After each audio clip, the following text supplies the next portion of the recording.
या श्रीस्वयं सुकृतिनां भवनेष्वलक्ष्मी पापात्मनां कृतधियां हृदयेषु बुद्धि श्रद्धा सतां कुलजनप्रभवस्य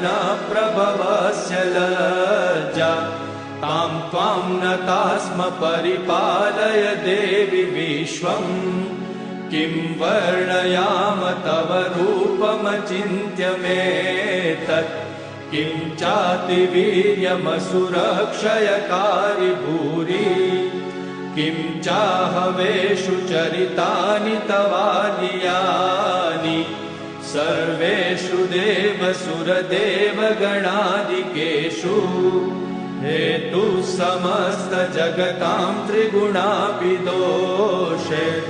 न ज्ञायसे हरिहरादिभिरप्यपारा सर्वाश्रया